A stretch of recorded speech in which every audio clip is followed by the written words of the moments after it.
জয় শিবধাম। বসছেন, আসন করে বসছেন। জন্মদিন বাবা।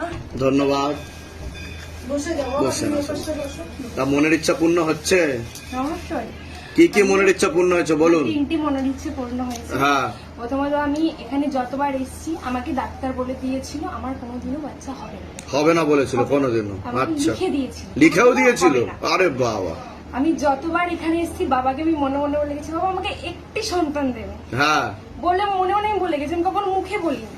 আমি যখন দীক্ষা নিয়ে যাই এখান থেকে আমি তখনও বলে গেছি। তার 1-1.5 মাস পরে আমি কনসিভ করি। বাহ বাহ। আমার 30 এপ্রিল আমার মেয়ে হয়। আচ্ছা। মঙ্গলবার সন্ধ্যেবেলা। হ্যাঁ হ্যাঁ। এই তার অবদান বাবার কাছে। খুব ভালো, খুব ভালো। তা আপনারা সকলে খুশি তো? বাহ, বলুন জয় শিবধাম। জয় শিবধাম। সব সময় সবাইকে বলি যে আমার বাবা পুরো যে যেটা চেয়েছে বাবা সবাইকে সেটা। সকলের উদ্দেশ্যে কি বলতে চাইবেন? ডাক্তার পর্যন্ত লিখে দিয়েছে, না করে দিয়েছে যে আপনার হবেই না, মানে না হওয়ার ওই কথা। প্রমাণ। এটা হচ্ছে প্রমাণ। ঠিক আছে। কোথা থেকে আসছেন, কোথা থেকে আপনি? আমি অমৃতা কালনা। আচ্ছা, কতদিন ধরে রয়েছেন? কতদিন ধরে ভক্তি করছেন? কতদিন ধরে? 2022 সাল থেকে। বাহ, প্রসাদ দিয়ে দাও ওনাকে। ধামের তরফ থেকে পূর্ণ আশীর্বাদ, সুস্থ থাকুন, ভালো থাকুন, আপনার মনের আরো সকল ইচ্ছা পূর্ণ হোক। তারপরে আমার মায়ের অপারেশন হলো। হ্যাঁ। দিয়ে বাচ্চার কোনো কথা ছিল না। একবারে থেকে 5 বার অপারেশন হলো। আচ্ছা। দিয়ে আমি বাড়িতে বাবাকে ফটোর সামনে বলছি, বাবা আমার মা যেন সুস্থ হয়ে যায়, সেটা বাবা পূর্ণ করেছে। তারপর এর বাবার হার্টের অপারেশন হয়েছে, এর আগে আমি বাবাকে বলে গেছি, সেটা কমপ্লিট করেছি। ধূপগুড়ি তো কাজে গেছে, ওইখানে গিয়ে ওর হার্ট অ্যাটাক হয়েছে রাতে।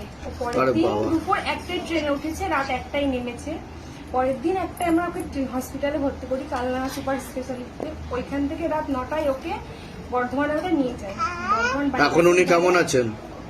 ডাক্তার ওকে দেখে বলেছিল যে এ বাচ্চার পেশেন্ট নয়। আচ্ছা। দুটো ভালভি ওর বন্ধ হয়ে গেছিল। দুটো ভালভি বন্ধ হয়ে গেছিল।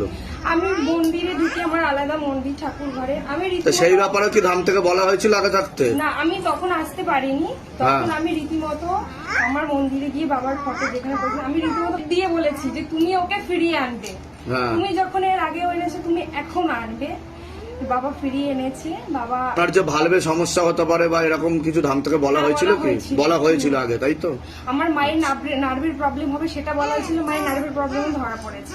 কৃপা হবে, কোনো চিন্তা নেই, সমস্যা থাকলেই সমাধান আছে। ঠিক আছে, ভালো থাকুন, সুস্থ থাকুন, আর ধামের নাম প্রচার করবেন যাতে আপনার যেভাবে ভালো হতে পেরেছে সেভাবে যাতে সকলের ভালো হতে পারে। ওই দেখো, এই দেখো, এই দেখো। ও হিসি।